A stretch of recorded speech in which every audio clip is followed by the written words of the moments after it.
it's live on Facebook, and the chat is going. Hello, Leonard, and hello, Oliver Kaplan. Oliver, would you like to say something about the Boston New Music Festival in a minute? Shake your head, because I have you muted. Thank you. Okay, so we'll do that in 1 second. I just want to welcome everyone. It is now 1:30 p.m. in Boston, and this is Composing for Guitar, a roundtable about composing for guitar. And this is, I'm your host, Aaron Larget-Caplan, and I will be guiding us through this hour of discussion and demonstration, I think. This is in part with the Boston New Music Festival, a 2-week festival taking place currently.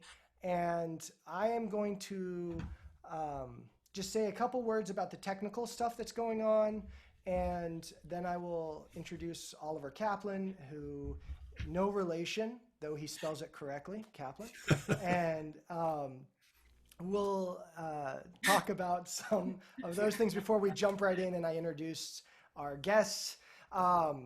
So I have everyone muted, and for the most part, cameras are off. If you want your camera on, I guess I could make that. Yeah.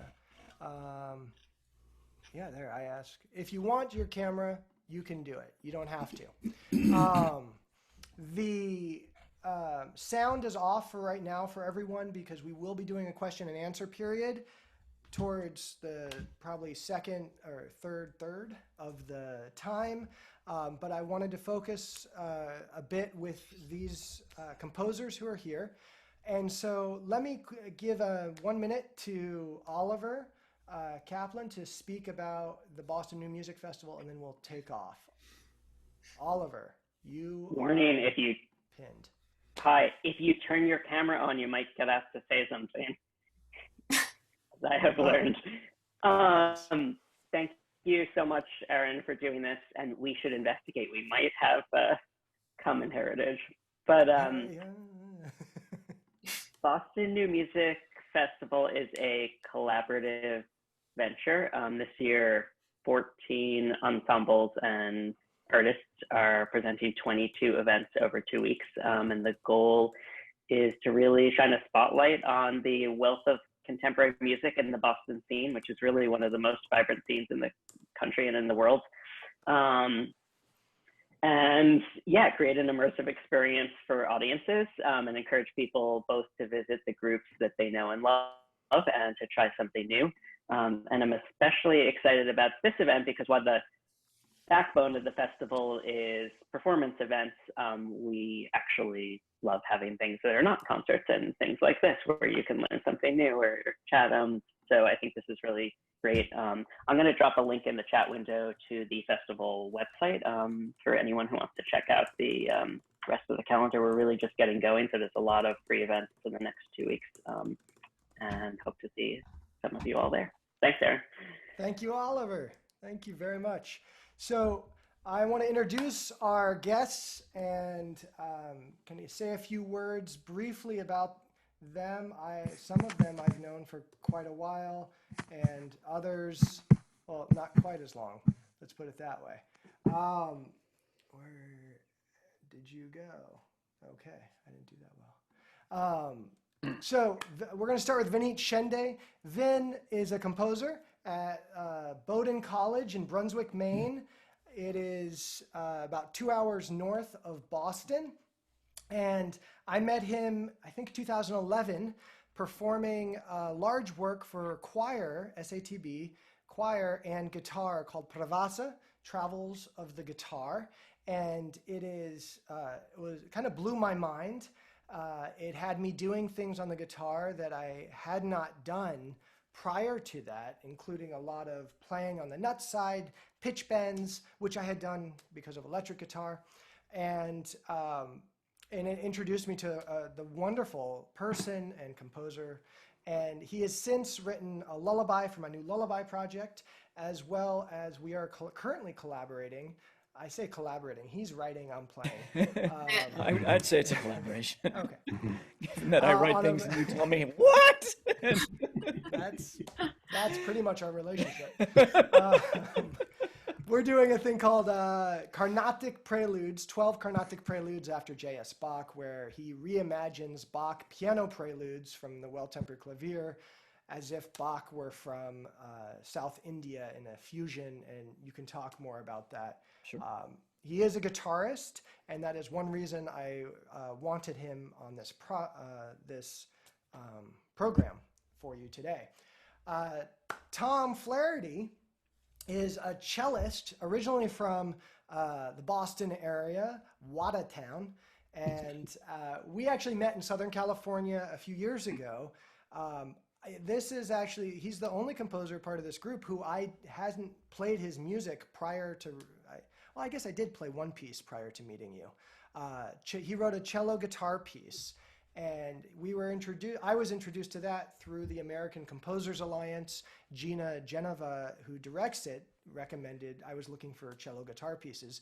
If you don't know the American Composers Alliance, I highly recommend checking it out.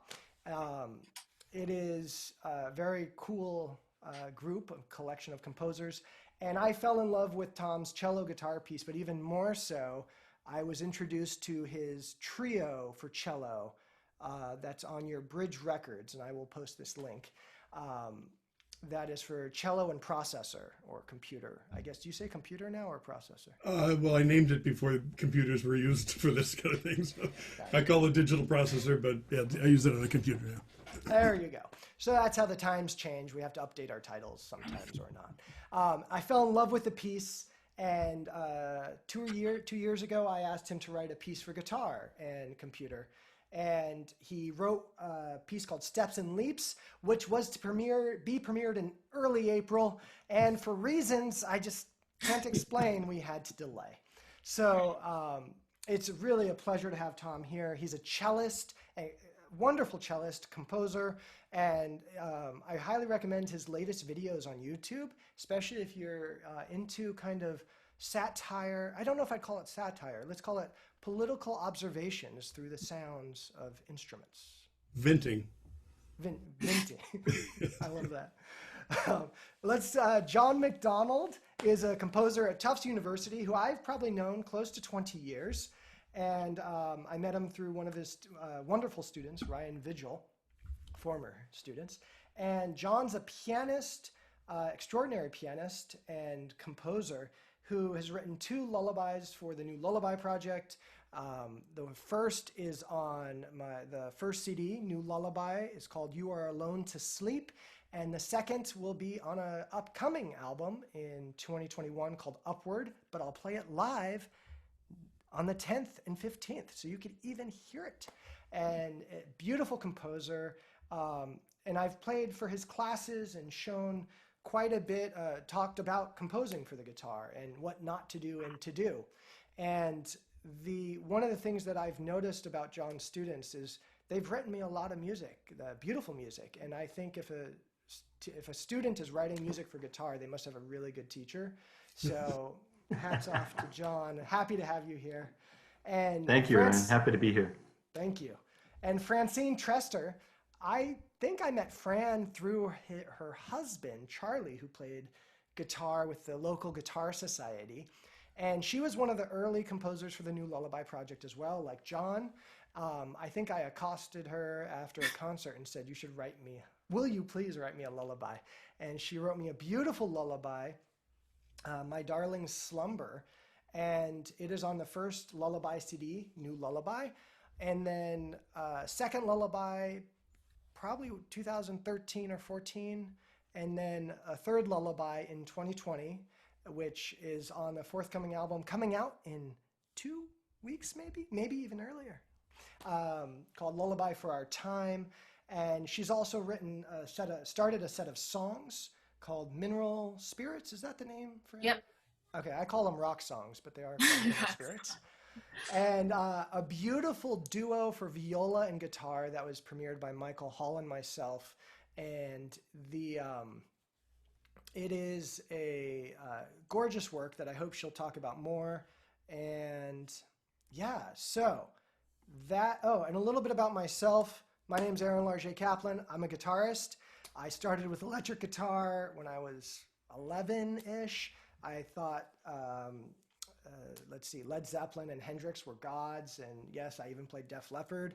And when I was 16, I heard a video of Andres Segovia playing Asturias, the, what is it? The, everyone knows.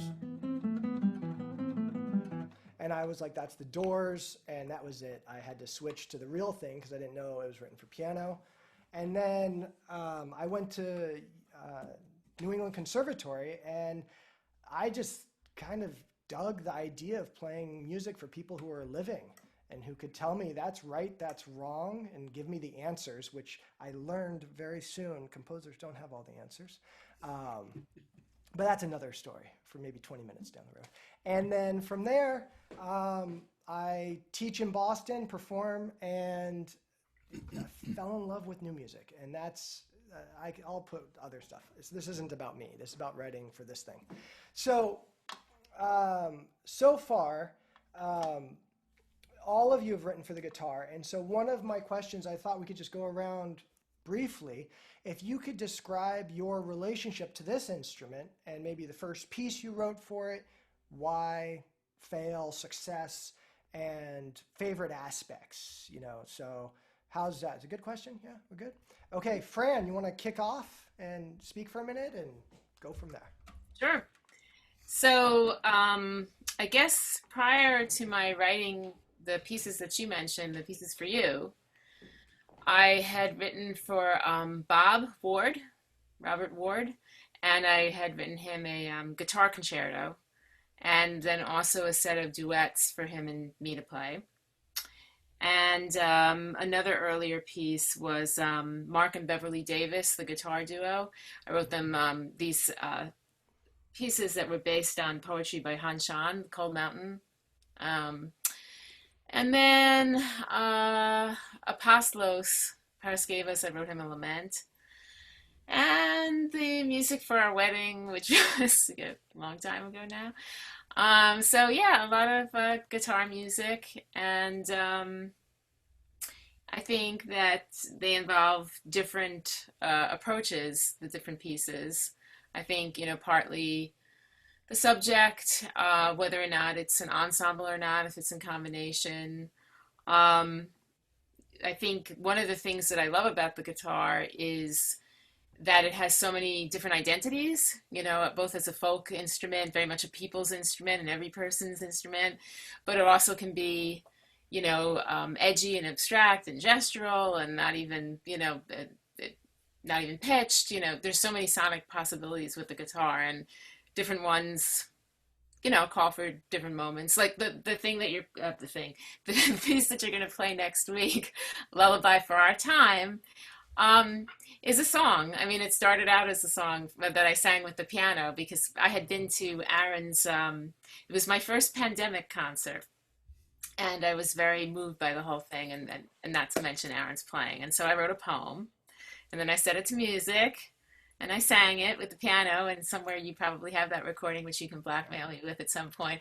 But then I said, maybe, you know, since it's a response to Aaron and it's a lullaby, it could be sung on the guitar. And so the words are not heard, but they're, you know, they're voiced by the guitar. And so that type of approach seemed right for that moment. But, you know, the guitar will lead you to different places depending on the moment and your aim and meaning. So for that, it was the right thing. I think that's a good way to put it. Yeah, great. What about you, John? I have unmuted. So I think I've written about 10 things either for guitar or that include guitar. Started in 1988 with a pair of solos, which I think I'd have to call upon Aaron to help me edit. Actually, most of this stuff.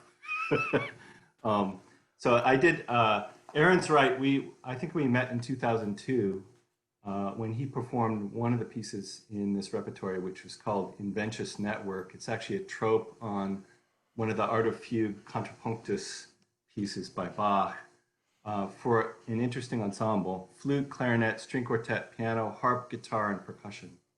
So I met Aaron in that context, and I remember that piece we did it in the chapel at Tufts. Yeah. And that was our first meeting. So it's gone on from there. I did a film score for a film about Rachel, who was a famous Swiss Comédie Française actress. And that piece was for clarinet, guitar, viola, solo viola, clarinet, guitar, and piano. So Aaron recorded that with us, and I made a concert suite out of that. And then came the first lullaby, the second lullaby, and then my most recent piece is called Two Hesitant Duets. That was 2015. It's for shakuhachi and guitar, and that was premiered at Tufts. And I have a couple of other pieces I think I haven't shown you, Aaron. A Te Deum, alternating Te Deum for two voices, guitar, and piano, so we could actually play together, and some songs. Set of songs and interludes. Those are older pieces. You mentioned students who had written for you. Joshua Hahn, Kota Nakamura, and Ryan Vigil are all former students of mine. And I'm really happy to see Jimmy Kachulis in the audience. We worked together back in A Day, we'll call it,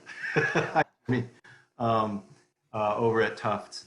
And a couple of the other things that I've done that include guitar, a brief conclave, it's called, for clarinet and three guitars.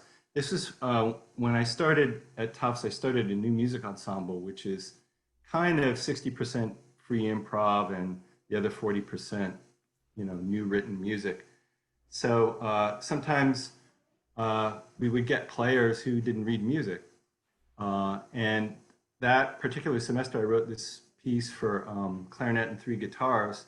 I had about 5 guitarists in the ensemble, and some of them were beginners, so I just detuned everything and they just played open strings. and then there's a piece also for harp and 2 guitars. So that's it. That's it, just that. Yeah. I think Fran talked about some of the things that she loves about the guitar. So what I would say is I'm now enamored of the tambora sound, which Aaron actually added to my first lullaby, and I love that. Tambora is when we strike the back, close to the bridge with our palm or our finger. And I think I probably end too many pieces with it, but that's because it's addictive. But, You can play that. You can play pretty thick chords with that, right? Yeah, you can do multiple, and you can add it. Whatever chords you can play, you can hit, or you can just do one string. You can do harmonics. So if you play electric guitar, it because of the amplification, you can get substantially more sound out of it. But we don't need no electricity, so except for this. I'll just say a few more things. We talked. Aaron and I rehearsed the other day, which was delightful. I really loved that on Zoom, but it was still delightful.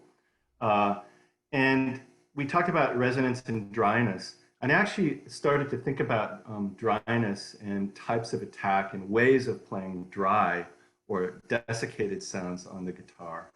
I got very interested in that. And I like modes of attack.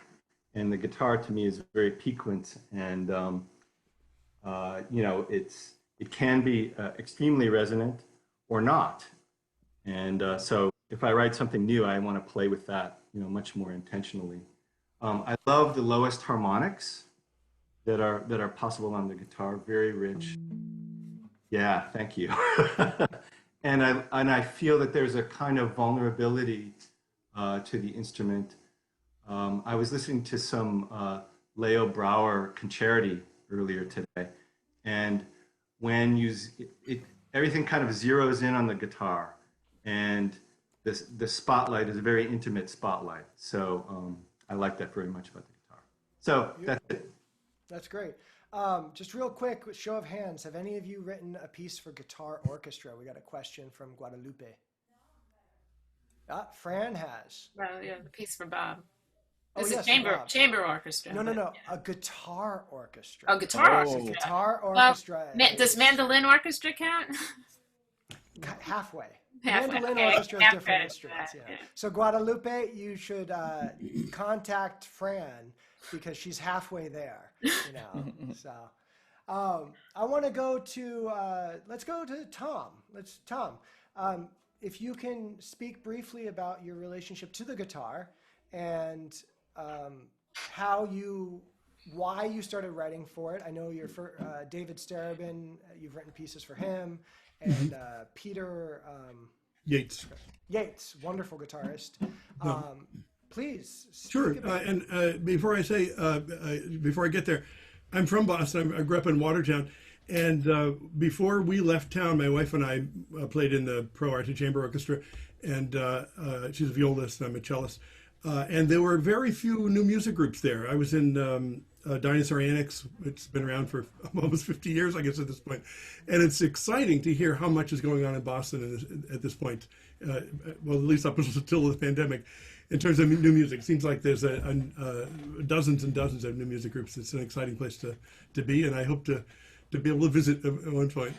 Well, we'll have to. And I think that started up when I was a student. It really started kind of blossoming in the late 90s because I've always thought of it as a place for new music, and people are like, no. And I'm like, what was it before? Well, there was enough to keep us busy when we were there, but it's really exciting to hear so many different groups. But about the guitar, I bought a guitar when I was, I guess, in high school, and I learned a handful of chords to sing Bob Dylan stuff, and I just learned it by the finger patterns. I didn't know what the notes were, and I still have to think actually when I pick up a guitar. If I'm just playing in the middle, I have to think, what is that note? But so it was in the closet, and I loved the sound of it. I loved guitar music and recordings primarily. And then I met Peter Yates, who is an extraordinary mind and composer and guitarist out here in Los Angeles area. And he was in a group, Elgart Yates duo. Matthew Elgart was the other guitarist, and they did touring of this country and a lot in Europe for about 20 years. They did a lot of performing, commissioning, arranging of pieces, and they were both composers. And anyway, they asked me to write a piece for them, which was a delight to do. It's called Cross Currents, way back in 1994, I think it was. And at that point, I don't know if I'm stepping on a future question, but I'll say I'm a cellist, so I don't have to think too hard. I don't have to pick out the cello to write for the instrument, because I know what fits, what chords you can play, and that sort of thing. And the guitar was just mind-blowing because of the tuning is just so different. That fourth in the middle and the third in the middle rather than all the fourths. And I still have to think hard about spacing. So it's a slower job for me to write for guitar, but it's tremendous fun. But versus piano, Tom, do you think about writing for piano or do you just say, here are the notes, they'll figure? I can feel. I'm not a pianist, but I know what you can reach. So it's almost as instinctive as the cello. But the guitar, you look at a chord and it's the strangest spacing to a cellist or a violinist. Well, Fran may completely. That was mind blowing. Anyway, so they asked me to write this piece.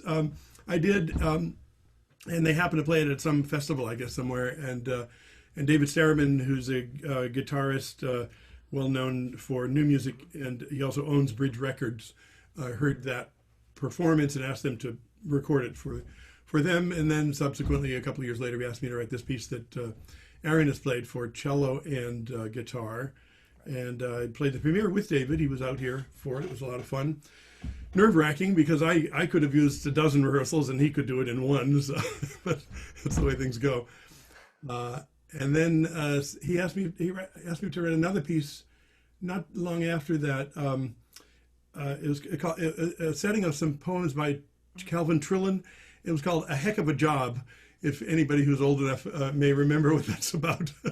But it was a bunch of very funny, caustic limerick, not limericks, but little poems about W. Bush, and that was for guitar, percussion, and baritone voice, singing those. That kind of started me off on these venting political pieces that Aaron mentioned earlier. Most of them have been about Trump, but this is about Bush. And then some years passed, and I write for people who ask me to write for them, basically, and I don't play the guitar, so I didn't write anything for it for quite a while.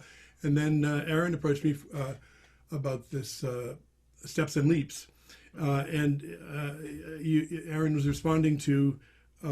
He mentioned a piece for cello and processor, Max MSP, if you know what that is at this point. And he asked for a piece similar to that, and I had to think, well, how do you do that?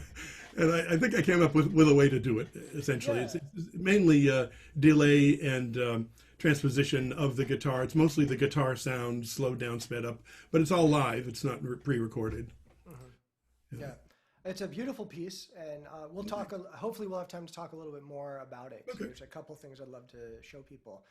Great. Then, I think everything they've said. Do you want to, as the kind of guitar composer here, let's, your approach. You can briefly in your background, but and then let's jump into something about how.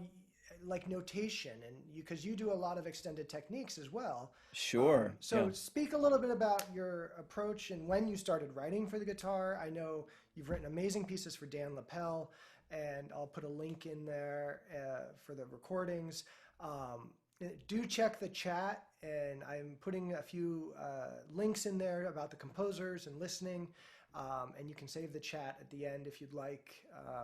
Yeah, so Vin, please take it. So let's see. So the very first piece I ever wrote was a piece for guitar. It was in junior high, and I think our music teacher wanted us to try out notation, and so I wrote this guitar piece. So that would be the very first one.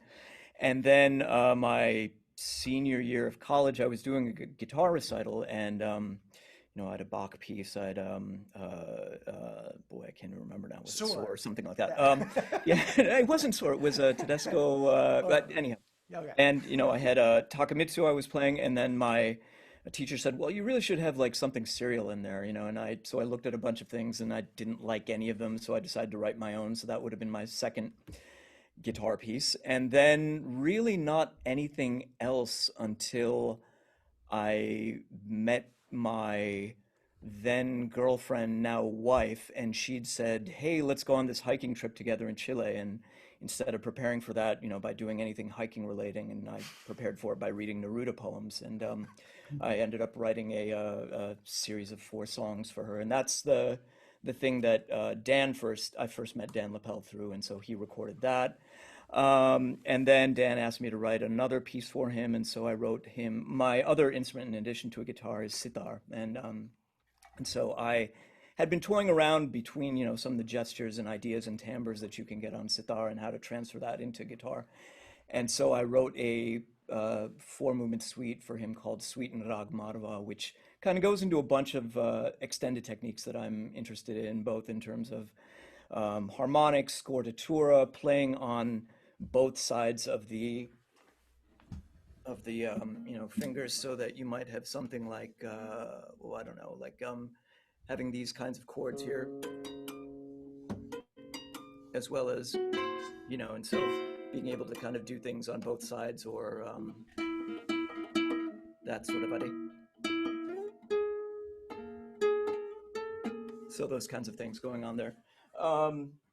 And yeah, just kind of exploring all different kinds of sounds and how you can get them out of the instrument. So there was that, and then the piece that Aaron mentioned, which is for a 4-movement piece for a choir and guitar that kind of I used to trace the history of the guitar from its origins, the short-necked lute origins in Central Asia, and as that comes and becomes the oud, and then that becomes the al-lute, and then eventually, so each of the kind of those different styles, as well as goes up north, up east, I suppose, and becomes the pipa in China. And so trying to take all of those different techniques that you find in all of those instruments and then put it all into one piece. That was the piece that I first got to know Aaron with. And then let's see, I also, one day I was kind of just, I got a call to write a piece for the group Flexible Music, and it was the same day as I was listening to Messiaen at the time, but I looked on my musical calendar, you know, when the person called, the date that they wanted it by, and I realized that that was James Brown's birthday. And I realized that if you take the rhythmic tattoos that you find in James Brown, like the kind of thing you find in like Hot Pants Part 2, where it's da-da-da-da-da-da-da-da, but instead of thinking of them as rhythms, you think of them as half steps. You find a lot of the modes of limited transposition that you get in Messiaen. So then I wrote a piece that's all where I take some Messiaen ideas, but switch them rhythmically and make them sound like James Brown, and vice versa. You know, take James Brown rhythms and then switch them and make them melodically and in terms of harmony sound like Messiaen. And that piece is called Throw Down or Shut Up. And it's for Barry horn, because, you know, with someone like Maceo Parker, you need a Barry horn, you know, if it's going to be James Brown related. Guitar, electric or acoustic on there, it doesn't really matter. Percussion and piano, that's been done a couple of times. And then there's this new thing that I'm doing with Aaron, which is going to be a set of 12 preludes originally written for a well-tempered clavier, but reimagining them in Carnatic, so South Indian, the scalar system as well as the metric system, you know, because in South Indian music, your cadences aren't harmonic, they're all rhythmic and metric, you know, this idea of polymeters kind of coming together. And so that idea, so exploring the different dals in there and kind of translating that into guitar. So how is that, Aaron? Is that a quick compendium?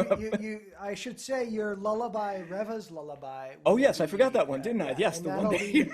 That'll be featured on the new album coming out in November, soon, very soon, which is called Nights Transfigured. And maybe we'll do a little surprise because you guys all joined in and I'll show you the cover or something.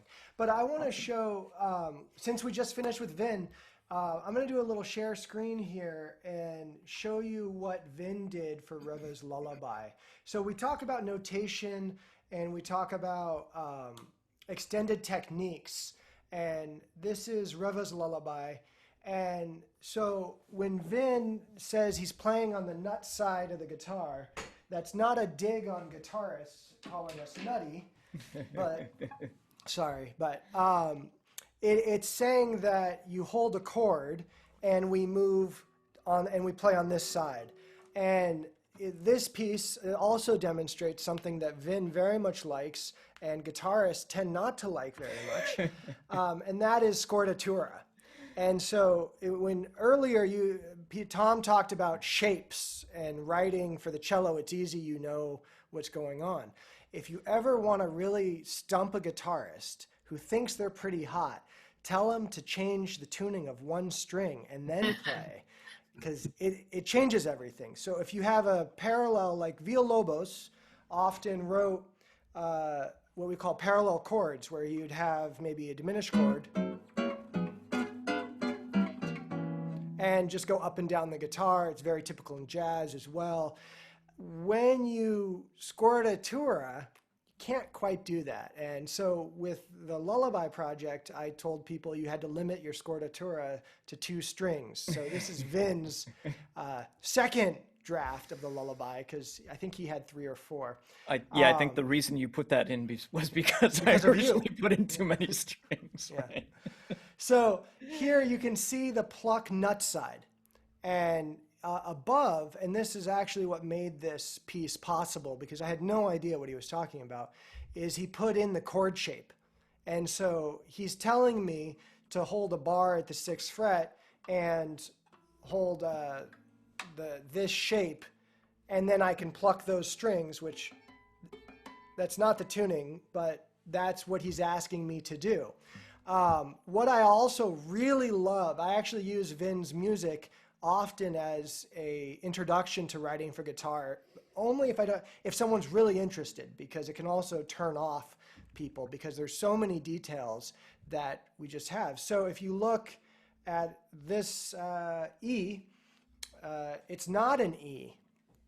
No, it's actually a D sharp that he's telling needs to be bent to E and then pulled down. And so one of the things I love about the guitar, I think it's one of the things I really miss about electric guitar is bending pitches. I don't have a whammy bar either. I would definitely play guitar if we could figure out how to do a whammy bar.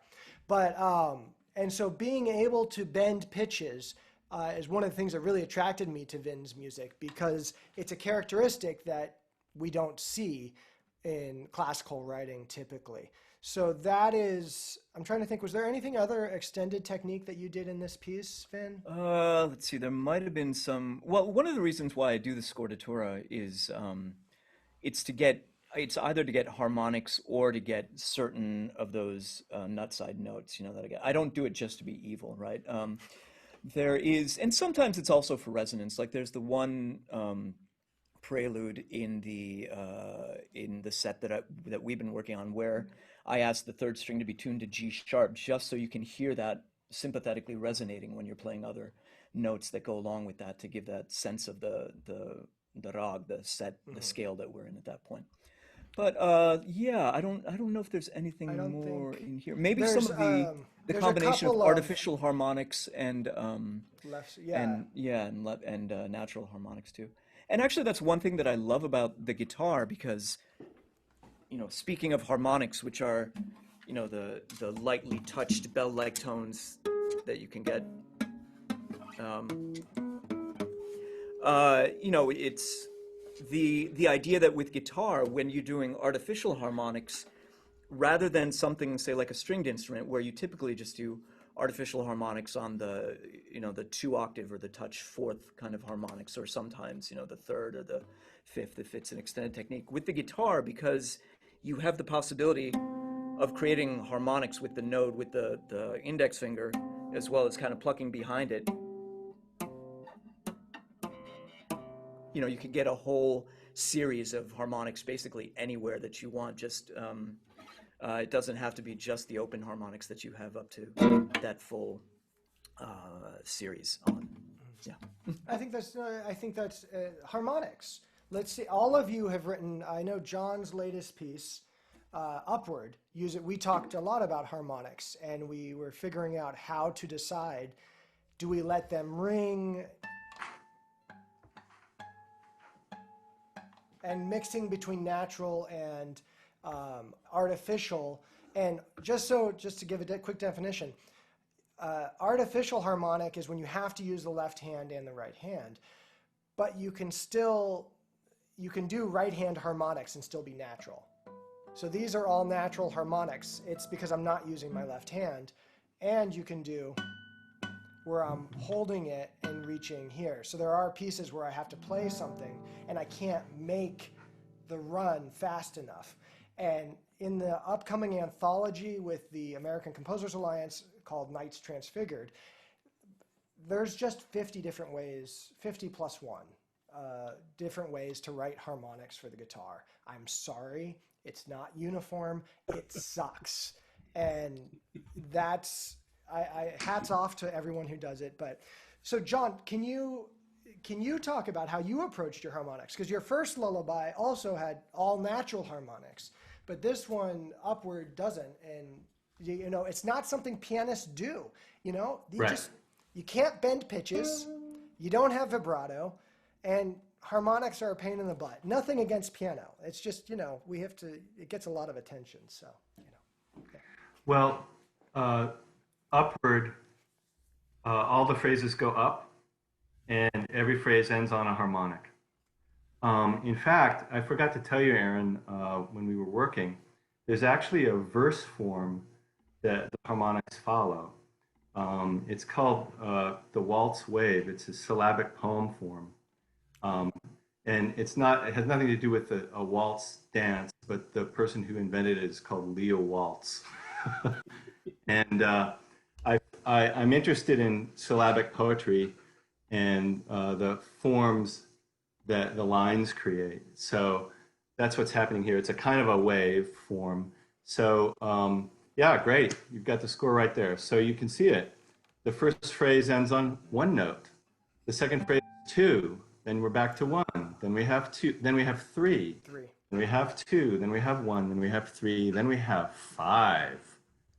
It's actually not a waltz wave, but it's related to it. And you kind of go backwards through the syllabic form. So it's three, then two, then one, two, three, two, one, two, one. And then there's a last phrase that's brand new.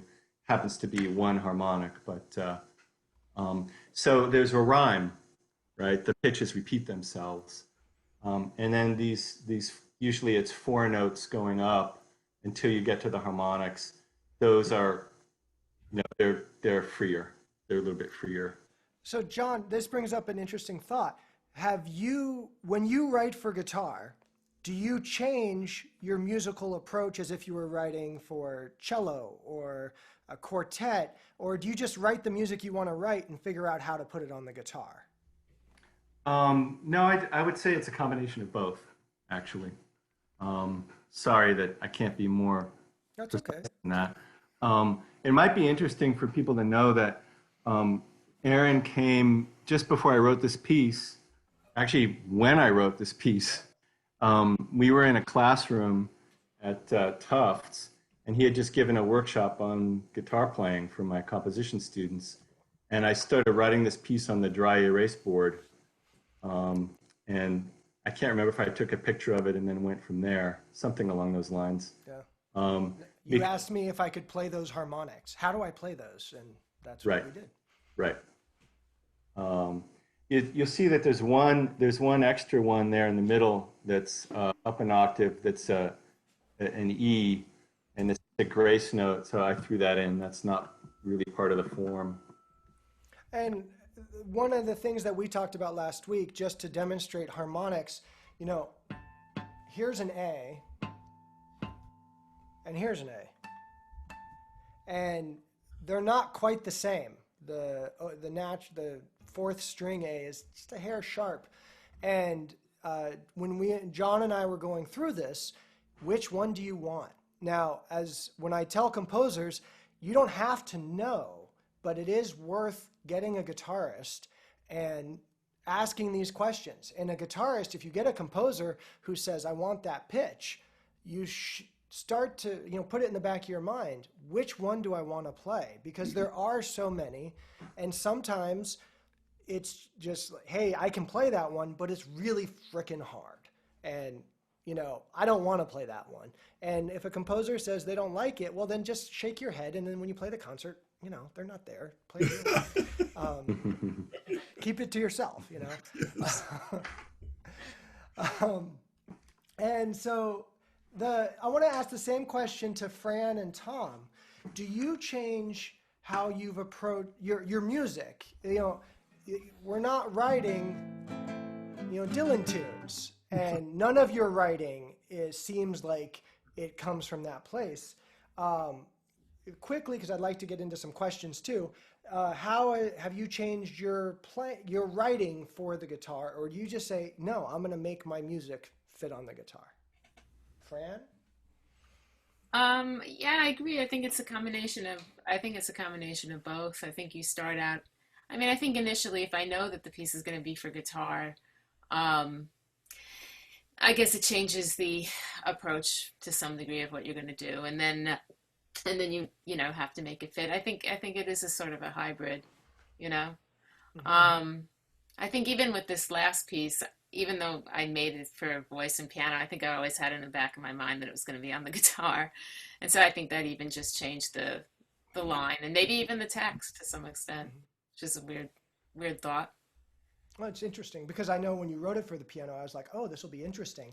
And I was expecting pianistic writing, and it's not. Your writing, I don't think I've really had to change anything that you've done in all of your writing. It's well thought out and beautiful. I love your music. That's without question. I wouldn't have played it a long time. What about you, Tom? Do you change how you write? I like to write. I still play a fair amount, and I just love playing.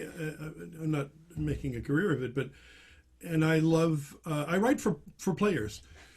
I don't write for just for my own head, and I don't write for a particular audience. I write for players because I get great pleasure from playing, and I think players do too. So I think hard about, best I can, about would this feel good? Would it feel good enough to be able to sound well as well? And on the harmonics you were just talking about, it occurred to me, I hadn't thought about this for years, but that first duo for two guitars, the middle movement consists of only natural harmonics on the guitar, right, on one part, and the other part's playing a tune. And it was interesting to think, because I was well aware of the tuning issues, and so I was well aware of not doubling, a major third harmonic with a stopped the same pitch. So it was interesting to think harmonically that way. In fact, come to think of it, that one of the cello guitar piece also. Yeah, there's a couple spots. That's right. Yeah. When I was rehearsing with it, it was I sat with the cellist. Where would you like me to play this harmonic? Because we wanted to make sure that everything lined up. And I know there's the famous Piazzolla Histoire du Tango, when I play it with string players, there's a couple spots where it's like I either don't play the harmonic or they know to go just a little sharp, because I can't change my natural harmonic tuning. Yeah. So did I not mark? I didn't mark exactly where to play it. I forgot now. It's been a long time. I'd have to check. That doesn't matter. It's been a while. I think I can't say I succeed all the time, but I do think about it. And if I'm writing, particularly for instruments I know nothing about, really, like the clarinet, I just trust. I've heard millions of pieces for clarinet, and I've looked at scores, and I don't really think in that case too much about the fingering, because I have too many other pieces to write. But I do like to write for players. So I mean, in that way, yeah, you certainly do write differently for every instrument, I think. And actually every person, if you have the chance, if you know a person who plays a particular instrument, I've found I've written differently for one pianist than for another, because I just know she dazzles at this, and then this one finds this tremendously pleasurable to play. So I'm certainly affected by the performer more than anything else. I especially resonate with what Tom just said. I wanted to say it's sort of how people play and how I think they'll thrive while they're playing whatever I'm writing for them. Mm-hmm. I think about it. Yeah. Do you, when you have students who want to write for the guitar, do you give them references or sources, or do you just say talk to a guitarist? I know there's a couple of books. Elaine Gould's Behind Bars has a few about notation. There's a guitarist, JSource, that a composer sent me a PDF that he gives out to people. But there's not a lot of information about it. And so what are some things that you use or do you just say, hey, go buy the Villalobos collection? Don't do that. He's great, but everyone copies it. Go get the Carter. Shard is a beautiful piece. It's a sonata, but in 3 minutes. Perfect amount of Carter. What are some sources, or what do you do when you have a student who comes in and says, I want to write, even if it's not guitar, what do you do for harp? Like, what are some of these things that you do that help? Fran, what about you? Do you have any sources, or do you just figure it out? Because I know you can play everything you write too. Well, I do think going to the source, like I teach a class called Scoring for Strings, and so we have people. Well, I can demonstrate a good amount of the string family, but we have a harpist come in, and you've come to that class. Yep. I think it's very good for them to work with an actual human being. So that's important. The book for that class is the Adler book, but it's pretty short on guitar, Right. So I do think looking at scores, everything, Barrios, the gamut, of suggestions, looking at scores. A very basic book, the Christopher Parkening book, the method. That's a pretty good, solid book for just basic. Just cross out the pictures. He's got the pictures are kind of the soft focus picture. What else? Well, what about Vin as a guitarist? Do you have recommendations that you've given? Oh, Boy, I mean, we usually just discuss the piece, and Yeah. I say, do you want it like this? Do you want it like that? And I explain what the standard notational kind of stuff is. I do actually um, like to specify, a certain some things. I mean, for harmonics, whether it's guitar, whether it's on strings, I always want the students to know exactly where they want it, in terms of where the note is, what string it is. And so I've worked out ways to notate all of that stuff just so that they know exactly what they're getting and whether or not it's possible. But beyond that, it's I don't know. I mean, I feel that there's a there's a divide between being clear and then being so clear that it gets in the way of reading what's going on the Yeah. page, right? And I know that with you, Aaron, that's something that we've run into problems with, because in a lot of these pieces where I'm doing score to tour, I'm putting in so many fingerings just to be obvious that just gets in the way of seeing the piece itself. And so there's always the divide of, are you giving so much information that you're reducing the poetry of the piece? You know what I mean? And to kind of straddle that line and to figure out exactly how to do it. How much do you say to suggest so that the performer is not worried, that they know and they have confidence that you know what you're talking about, but not give them so much that they feel controlled? Because I do think that's also a part of composing, right? The music is not what I write down or even what's in my head. The music is what happens in the collaboration between the performer, the composer, and to some degree the audience too, in terms of how they're interpreting it. And in order for a piece to be truly free, there needs to be some life in that and some give and take in there, and the possibility of something being interpreted in a different way that might surprise me when I'm hearing it too. And I think that's particularly problematic when you're writing for your own instrument Yeah. and you're giving that to somebody else, because you're going to put your own stamp on how you play it, and it should be a little bit hands off. Yeah. Not everybody plays the instrument in the same way. And I will say that along those lines, that well, actually, I think for most, but I mean, Aaron and I have had lots of conversations where I write something and then he suggests something, and then I will, I'll change it. I feel, like I said, that it's really a discussion between the two of us, where the piece ends up. And I try and stay out of that. I mean, at least for me, I want to convey what the composer's writing.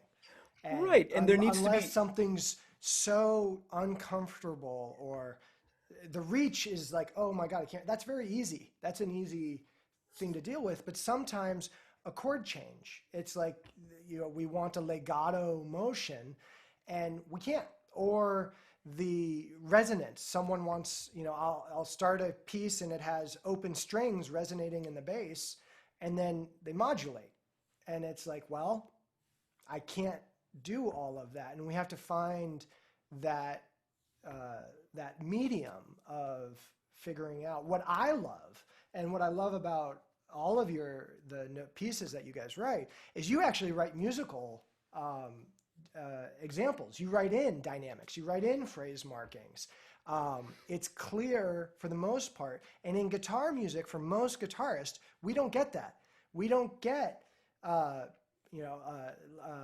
all the time, I wanted to share a piece, all of these things. And this is a score by Alan Fletcher, who was in Boston for many years and with Aspen. This is a solo guitar piece, his first guitar piece. And one of the things I love is the musical motion of the piece is very clear. And it's a pain in the butt. This is probably one of the more difficult pieces I've ever played. But it was clear, even though it's on two stabs. And I think a lot of guitarists are freaked out when they see two stabs. But I want to have the musical ideas clearly defined to me. If you want, I know John and I were talking about it with Upward. When we do something low and then go up high, well, the phrase, let's break it into two phrases because the resonance can't be there. And learning what each composer means. Some people use a crescendo and they want it to move. Other people don't want it to move. People often, as we all know, that the composition or notation is a very vague, kind of foggy map. And if you write retard, 90% of us will overdo it. And if you don't write it, we might ignore it. And so it becomes this kind of game of imperfection. And so having this collaboration, it becomes that much more important. And I think that's what you're talking about in regards to, how do we do this balance? And we don't want to no one wants to be on stage and be embarrassed. And the last thing I want is to go on stage and be like, this piece is really hard and you're not going to like it. I want the piece to come across as best as possible. And sometimes that means removing notes. And that's the fear on the guitar part, I think, is that there isn't enough of this collaboration and figuring out ways that we can approach a composer. I mean, all of you, I pretty much just call up, hey, are you interested in this? And I don't know if that's a special thing of me and you like that I make good coffee. I don't know. But the ways in which we create this relationship, and I guess that's the whole point of this, a round table is such a great metaphor because it really is all of us at the table, and it's not one person that matters more, because without you, I'd be playing sore, and I don't like playing sore that much. I know we got a couple of questions, and we're running out of time. Ian Weiss asked, how do you treat guitar within a larger ensemble, both as an ensemble member or soloist? I know, John, you've written ensemble pieces, as well as Vin, and chamber music as well for Fran. And who wants to take this? Does someone want to talk about volume? Do you amplify? I think I amplified for you, John, in one of them, but I think you did in the bigger ensemble one, but not a lot. No. So balance is definitely a concern. I'd recommend listening to and watching those Leo Brouwer concerti. There are quite a few of them on YouTube. He knows what to do. He's a guitarist. I mean, he is. Yeah, exactly. Yeah. Okay. What about Vin? What you look? Well, I think a couple of things. Yeah, I think if it's in an ensemble, you almost always need to amplify it, but you want to make sure that you're writing for the guitar in such a way that the amplification isn't obvious, right? Because there's ways to subtly combine the natural sound of the guitar and a little augmented sound to make it feel like it is a guitar and not that it's just, something that is more artificial coming out of a speaker. The other thing that I've always found is important is that I like to clear out the space of the guitar so that you can really hear the voice of that instrument. And to, especially when it's doing like an accompanimental gesture, to have that space cleared so that you could feel that voicing that you hear in the guitar over of, say, a solo line in a flute or something like that, what have you. And I think that, octaves work better to double with the guitar than unisons. In some ways, it's almost like a woodwind, right? You don't want to double the clarinet and the oboe together too much, and similar to that, in order to get the real character and the kind of intimacy of the guitar, to make sure that you don't, double it unless you want like a big tooty kind of moment. That's what I would say. Okay. This is Tom Reed. Can I break in here for a minute? Oh, yeah, wait. I have to introduce you, Tom. That's okay.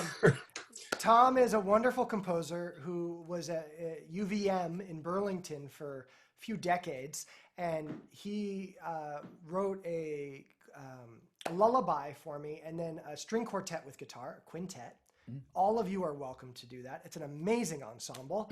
And then a cello guitar duo, and yeah, got to get more up there, Tom. Go ahead, Tom, please. Well, first of all, I've learned a lot from just listening to this. I guess I feel a little bit like Ravel when he said the only way he could write a book on writing for orchestra was to put in all the things that went wrong that he wrote. But one thing I wanted to mention with this respect of writing guitar with many instruments, Capricci, which I did for string quartet and guitar, one thing that really worked well was at the end when I had the guitar doing the bass and all of the strings up in the upper register. And I thought, will this work? Will it sound? And it actually, somehow the strings pick up the guitar vibrations, and it really sounds that whole passage. You know where I mean, Aaron, at the end of the Capricci. The kind of Wagnerian. Yeah, it is. Ending. It is. It's wonderful. Yeah, everybody's very busy up on top. Lots of notes flying around, and the guitar actually takes the bass line and kind of roars along with it. And also, I think a cool aspect of that piece is throughout this one movement, 10-minute piece, there's duos that are happening as well. And the guitar, there's an insane viola guitar duo for, 1 minute, maybe 30 seconds. Second violin gets a duo with guitar.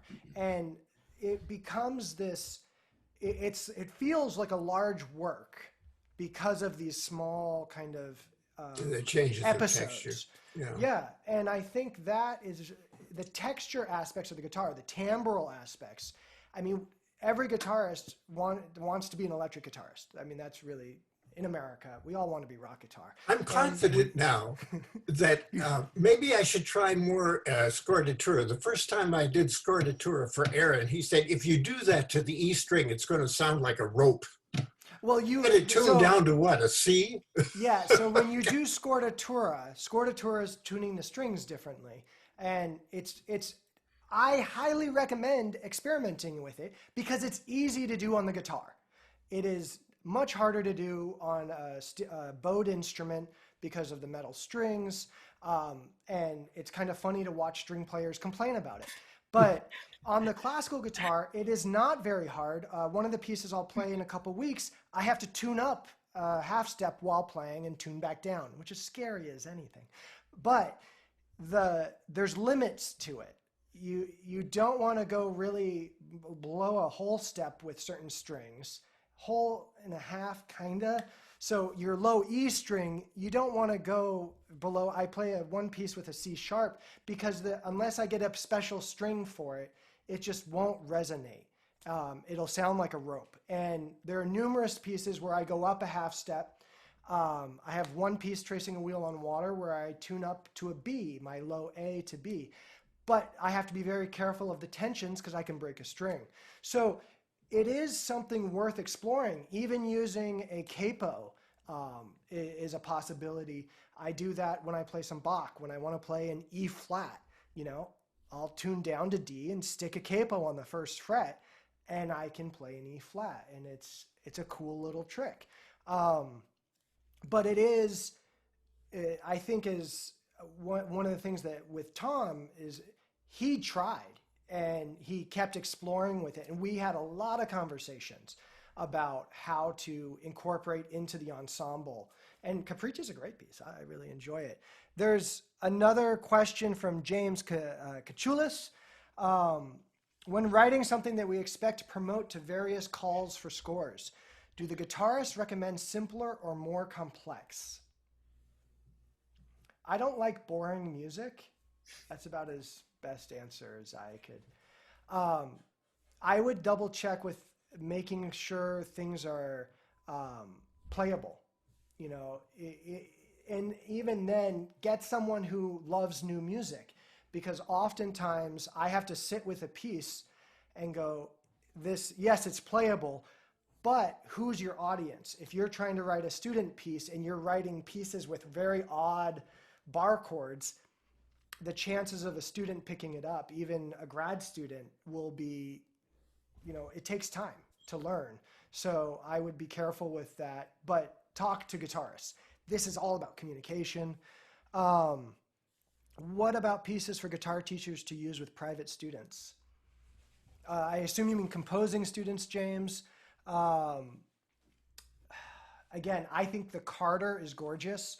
Vineet Shende's Reva is going to be in an anthology. There'll be an anthology in the very near future featuring lullabies from the new Lullaby Project. That is over 60 lullabies, not all in one lullaby, but and I wanted to give all of you a little preview of what that will look like. This will be out in the next couple weeks, American Composers Alliance, and a partnership with myself. This will be 15 new lullabies, and it will be available for physical and digital downloads. And it's about 60 pages of 12-tone, there's quarter tones, there's polyphonic music. Fran has a piece, John has a piece, Vin's piece is in it. So pay attention. You can always follow me on Facebook or send me an email and I will add you to the mailing list. That will be there. Another question from Larry Spencer. When writing extended techniques, how much of the motivation is to achieve an emotional effect? How much is purely intellectual and how much is just playful exploration of the instrument? Vin? I would don't say torturing your guitarist. Well, that's the fourth main reason. I would say yes to all of that. I mean, I think that it's a combination. There are a lot of the times when I'm doing some kind of a technique, it is because I want to get a certain kind of sound. I mean, it's mainly a timbral exploration. I don't think, well, maybe Aaron, you can contradict me. I don't think I do stuff just to kind of stretch a guitarist or, for virtuosity's sake or anything like that. I think there's always let me get exactly back, to achieve an emotional effect, purely intellectual, playful exploration. I would say the first and the third more than the second, though I'm sure a little bit of the second's got to be in there too. I mean, I do kind of enjoy the kind of almost crossword puzzle or Sudoku nature of figuring out, okay, well, if my fingers are here and if I want to get this chord and I'm using these 4 notes on these side, how many, what combination of these 2 notes can I also put in that'll make harmonic sense, in order to get there.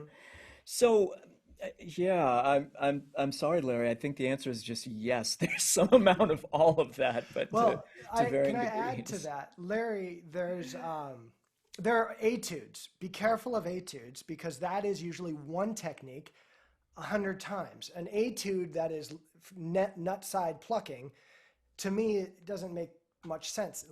There's a few etudes that are beautiful. Recuerdos de la Alhambra, Una Limosna, de Dios, the tremolo studies. They're amazing. The Villalobos, I would say as well. Yeah. Some of the Villalobos are gorgeous. They're musical pieces. There's one I put in the chat, Legend of Hagoromo, has a ton of musical extended techniques, but they're for musical reasons. And I actually often recommend that if someone's going to do something unusual, why? Like, what is the music? Is there a timbral reason? Even the tambura is, why do we do that? Should it be plucked? In the John Cage arrangements I did, I added a few tambura because listening to pianists play it, it was like, oh, I think that would be a respectful way to create this sound as opposed to just plucking a chord or strumming it. But that takes, reflection, an idea, and also willingness to try. And there are things we changed. I know Vin and I changed quite a bit of Reva's Lullaby because it was just like, Vin, I'm trying, man. And I'm just not fast enough, man. I've hurt my shoulder, I played sports, it's just, that piece will probably be retired when I'm like, 65 or 70. I'll be like, I ain't doing this anymore. If I had a belly, I definitely wouldn't be doing it. So it keeps me in shape. We'll just slow it down a lot, Aaron. We'll slow it down a lot. A lot. Larry has another question or kind of statement. The scordatura about what a pain in the butt it is. You saying, he said neck. And it's true. To do a live concert with scordatura is a pain. And I know for me, I organize the pieces pretty much based on what I want to play first in scordatura. And I've done concerts with 6 or 7, and I've learned how to do it. I don't mind it, and for the most part, every concert includes a large portion of tuning, even when it's not scordatura, just do the temperature changes of stage. I know with the Carnatic preludes of Vin, he keeps sending me new preludes that have a new tuning, but they're organized. So it's not like change 2 strings and then change them back and change 2 other strings. There's a relationship. There's a progression of scordatura so that, one thing moves at a time. And Yeah, Julian, Aaron, how much do the strings actually, how long do the strings take to get used to a new tuning? Because with a violin or a cello, you know, if you make a sudden change, it may take the instrument a day or two to get used to that change. Not a day. If the strings are not brand new, you know, let's say the strings are 3 days old, they've had 3 or 4 hours of playing minimum on them, then I can change a string tuning. I introduce the piece, and then I can, check it again, and I start playing, and I listen. So, and I know that I just changed the tuning of the 6th string. And if I feel it's starting to go, okay, I adjust when I'm playing. And I also will tend to overcorrect or under, like if I'm tuning down to D and I was just in E, I will tune to maybe D a few cents flat because I know the string's going to come up anyway. And then I know as I'm playing, if a string goes out of tune, it's 90% of the time going to be the string I just changed, so I'll adjust. If someone wants me, the Legend of Hagoromo is in Dadgad. That's D-A-D-G-A-D. Awesome tuning, often heard in folk music and finger style. I give it 5 minutes, and then I've played the piece so much I can pretty much figure out, and I have emergency spots where I'm like, okay, I can drone for a minute while I tune. It's part of the instrument, and I know Julian Bream is like, don't ever do anything that is, do a drop D, but don't do the G. Oh my gosh, rarely. But that's 1960s. We're not the 20th century anymore. We're in the 21st century, and our strings are better. And if you have good tuners, it should be pretty much silent. And I believe we should be able to do that. I might be wrong, and maybe I'm losing a lot of fans. But yeah, it is. I was just going to say that I think the effectiveness of that legend piece is the guitar just booms. You're talking about balance. Yeah, so the resonance, again, to go to Larry's question, resonance is huge. I'm premiering a piece in 2 weeks that has the G sharp tuning. And the ostinato has that G sharp there. It'd be impossible to play this piece without having, it's by Anthony Green, it's beautiful, but it would not work without the scordatura. And I was a little scared by it, but honestly, I don't ever play I think I play 2 notes on the 3rd string. So it doesn't even hurt my head, my brain to think about it. So you use it in the cage also, right? The 6 melodies, didn't you use it? No, because Cage 6 melodies is standard, except I think I have one that is drop D. Yeah. The Dream has drop D and G, G tuning, and then everything else is drop D or standard tuning. Right. And that brings up, someone asked earlier, I'm sorry if I missed you, Guadalupe, prepared guitar. I've only played the Cage prepared guitar arrangement that I did of Bachnal for 2 guitars. Have any of you done prepared guitar or prepared instruments? Written anything? Okay, Vin. Yeah, I saw that question. I do like the sound of the prepared guitar, provided that you make sure that it works. As an example, can I share my screen, Aaron? Is that possible for me to do? Yeah. I think I can. Yeah, Right. I don't know how to try it. Yeah, there you go. Did that work? Yeah. Does everyone see that? Okay, great. So this is a piece where I attached a mini alligator clip at the 24th fret on the 6th string, and you get a sound. Let's see if I can load this up here. I saw the question earlier, so I do. This should work. I was very impressed. Can folks hear that? That's cool. So yeah, I mean, I realized it sounded almost like this kind of low gamelan gong or something like that. And so that's a sound that I use. But the problem was that when Dan Lapel, who premiered this, got the alligator clip, he got an alligator clip that was flat. And so the first time that he played it, it just went off the string and went like flying into the first row or something like that. So then after that, I had to make sure that he had like a alligator clip with teeth in it, to actually stay there. Well, when I played the Bacchanal, I used alligator clips with washers. So the alligator clip and the washers around it. Yeah. And it had teeth, but it's on the first string. And I learned very quickly that if you put an alligator with teeth on nylon strings, it will eat your string. And so you have to kind of time your practice. This goes with tuning.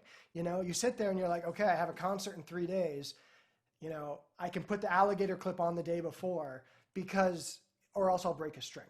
And that did happen to me, not with a concert, but it did break. And it was like, no.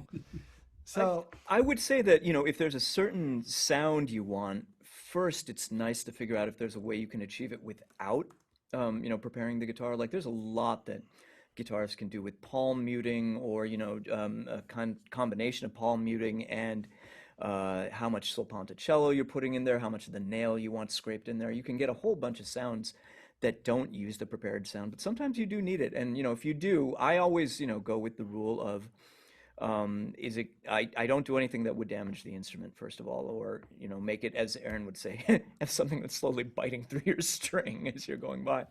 But other than that, I don't know, I think guitarists are a pretty adventurous lot generally. And, you know, I think most of them would be willing to try something if they're sure that you have, you know, that they can trust you essentially to not, you know, either damage their instrument or that the sound is there for a aesthetic reason as opposed to just, ooh, let's, you know, try this and check out what happens. Go ahead. Just a quick thing to add. I've only used prepared piano and on occasion and always one kind of preparation. And I was thinking of preparing instruments like an extreme sport, you know, like if you're going to do extreme sports, you want to make sure you don't hurt yourself or you don't break a string or break an instrument. So that would be my rule. But I mean, and imagining the sound that you want with a certain amount of intention and precision, which clearly is the case with what you've done, Vin. I think that's important too. We really have to know what we want. I think that is, and to work with guitarists. Get a guitarist, buy him a cup of coffee. We're suckers for it.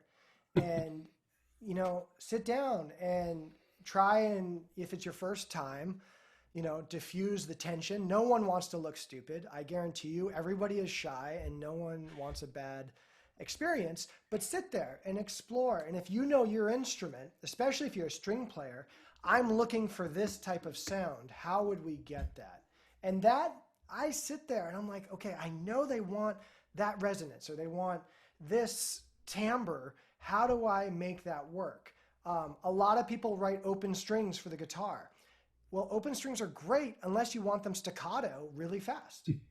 And then you sit there and you're like, I can't stop all the strings and it's coordinating. So some of our assumptions need, you know, we think, okay, this is what so-and-so did. You know, William Walton wrote beautiful pieces for guitar. Not all of them are what we'd call easy, but you sit there and you go, what can I learn from it? I do want to say one last, let's give one more question to the four of you. As composers, what could guitarists do to make things easier besides just play your music? And, you know, I get that part. But when you're writing a piece, is there something that you would like besides just here's a chord chart, you know, here's the neck of the guitar, you know, is there anything that you would like to see? I would like to have, I don't have this relationship with enough of my performers. I would like guitarists to just be straightforward about what's awkward, what feels good, what lies well, what speaks musically. And I have so much experience with terrific performers who, you know, 2 measures out of hundreds of measures, it sounds quite awkward, and they'll just insist, oh no, I just have to practice it more. I think just a straightforward admission, I guess, that something is difficult and might take 90% of the practice time might go into two measures. I don't want to write music like that, really. So I think that's a basic thing. That's good. Fran, do you have any thoughts on that, or? Yeah, I think definitely what Tom said, honesty, I do think that there's a sort of a pressure on the player to sort of say, okay, I'll give it my best shot, knowing that it's not idiomatic to the instrument, one thing to always remember, Joachim rewrote the Brahms violin concerto, so helped him rewrite it. So if that could work for Brahms, and then of course it takes something on the part of the player to have the honesty to say it, John? I just think that guitarists have to be like you, Aaron. Throw a beer, drink lots of coffee. There was one thing that I thought about after we had our rehearsal the other day, which is that I like the way you wrap your arms and hands around the instrument. I mean, I watch you and I think, oh, he loves the instrument that he plays. It's just the way he holds it and handles it. And so, whatever part of that you can impart to a composer, that helps. In terms of a chart or something like that, that's always helpful. Something for us to work with at home. But I think it's just more important to have the interaction with a player who's interested in what we're doing. So, thanks. Well, of course, thank you. I'm gonna cry now. I'm making me blush. What about you, Vin? I would just second what John has to say. And I think that, well, speaking specifically about guitars, I think because I am a guitarist, I think some guitarists are kind of hesitant to say what does work, what doesn't work, but I always find that it's better to know what doesn't work in those occasions because, as I've told you, Aaron, the stuff that I write for you, I usually figure, well, if I can play it at half tempo, Aaron can play it at full tempo. And, that doesn't always kind of work. Not true. And so, it's nice to, I really do believe, as John was saying, as Francine was saying, that it's, once there's a trust between the performer and the composer, the music, exists somewhere in between. And if it's not for both of those parts, so I guess what would I ask for? The sense of, dedication and diligence and confidence to be able to say when something doesn't work, but with the knowledge that you've tried it and there's a reason, there's a specific reason why. And as long as there's that trust between the composer and the performer, I think, it makes for a much more lively piece too. There's a much more of a sense of back and forth about it. I think that is a good way to put it. I want to open up one last time if there are any questions from listeners. I do, again, everyone's in a different place during the pandemic, but we have hopefully some time to listen. I highly recommend listening to the music of wonderful Vineet Shende, Tom Flaherty, Francine, Trester, and John McDonald. They are, all of them, their music is extremely different. It's all music. It's very interesting. It's like moonlight. It's different every night, but it's always moonlight. And I find music is like that. It is, if it challenges you, and I think this is one reason why I started the new lullaby project, is, the lullaby, no one's afraid of a lullaby. It's so corny, but that is what I was thinking about, is how can I introduce composers that I just am so inspired by to my friends and fans and followers and general audiences. And sometimes it takes multiple listenings. I still don't understand most of Beethoven, early and late. It's just, I don't listen to tons of it, but it can get complicated. And if I think musicians, especially guitarists, committed the same time to a composer, maybe one or a whole series, you will see that you'll fall in love just like you did with Taraga or Sor. you know, or not to beat on sword, but you can fall in love with him. I spend buttloads of time with Bach, and I sit there and I go, I've spent an hour on Bach. I'm going to go spend an hour on Flaherty. I'm going to go spend an hour on this. And it's not necessarily that the music is difficult. I think the real issue is it's just new. And if we can kind of halt the intimidation of being intimidated by new or different, there are times I look at a score and I'm like, there's no way. And then my brain works on it, and I'm doing other stuff, and I come back and I break it down. Most of music, every time I get an email from Vin, I look to my wife and I go, I got an email from Vin with a new piece. And she goes, are you scared? I go, yeah. And it's exciting though. And I go, okay, how is this going to make me a better player? How do I approach, because every composer I have found, pardon the pedestal here, is a craftsman. And I think Bach is a craftsman. Beethoven was a craftsman.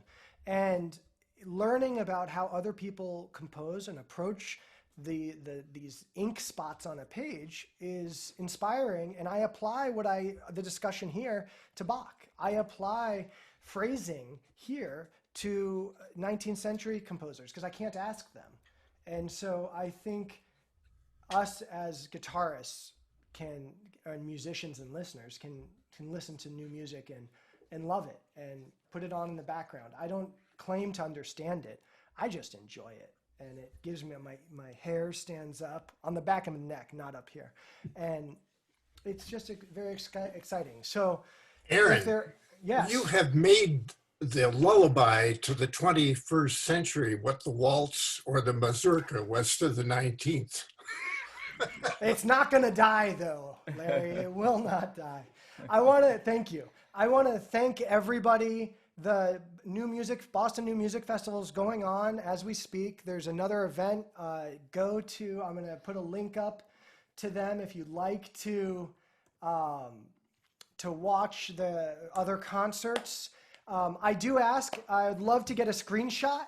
So, especially with Greg playing, because I think that's great. I've been watching for a while, Greg. Can't hide. So on 3, 1, 2, 3. Oh, that's the wrong button. Thank you all very much. If you have more questions, feel free to email or contact me through social media. And Vin, Tom, Francine, and John, I think, have demonstrated they're very approachable. They may act shy and reclusive. That's just because they want to compose. They're very talkative people. I hope you'll join next the 10th and the 15th. I'll be playing Francine's Lullaby for Our Time, as well as Thomas L. Reed's Moon Through the Window Shines Down, and other works. David McMullen's here.